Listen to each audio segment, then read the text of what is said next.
খুবই এনজয় করেছি। আর আমি তো আগে কখনো ক্রিকেট খেলিনি, এটা ফার্স্ট টাইম প্র্যাকটিস করেছি।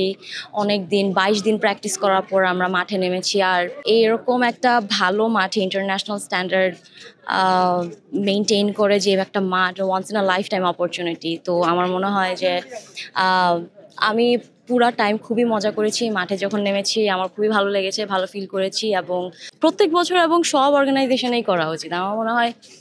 যে প্রত্যেকটা অফিসেও হয়তো ব্রেক টাইমে খেলা হয়। মানে ক্রিকেট কে পছন্দ করে না, ক্রিকেট সবাই পছন্দ করে। প্র্যাকটিস করতে করতে যখন দেখা যায় যে আচ্ছা একটু বেটার করছি, তখন আসলে খুব ভালো ফিল হয়, মনে হয় যে আচ্ছা ঠিক আছে আমি রেডি, আমি খেলতে পারবো। তো যদিও এটা আসলে এত ইজি না, বাট আমরা তো আসলে ক্রিকেট রেগুলার খেলি না, মানে যতটুকু খেলেছি এনজয় করেছি। আমরা আসলে চাই বাংলাদেশ থেকে যারা যে কোনো ধরনের স্পোর্টসে খেলতে যাবেন, ডেফিনেটলি বাংলাদেশ যেন একটা শীর্ষস্থান করে নিতে পারে, ওটার জন্য আসলে মন থেকেই চাই।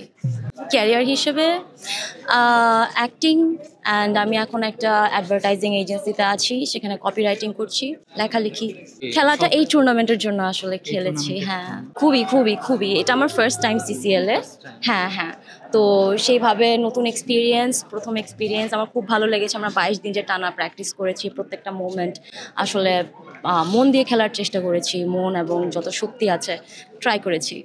অনেক অনেক সবাই খুবই সাপোর্টিভ। আমাদের যে টিমের যে বন্ডিং এবং আমরা সবাই যে আমরা যে প্ল্যানিং, যেভাবে কার কি রেসপন্সিবিলিটি, যেভাবে আমরা আসলে ক্যাপ্টেন এবং কোচের প্ল্যানের আন্ডারে আমরা প্লে করেছি, আমাদের সবার মধ্যে একটা খুবই ভালো আন্ডারস্ট্যান্ডিং আছে।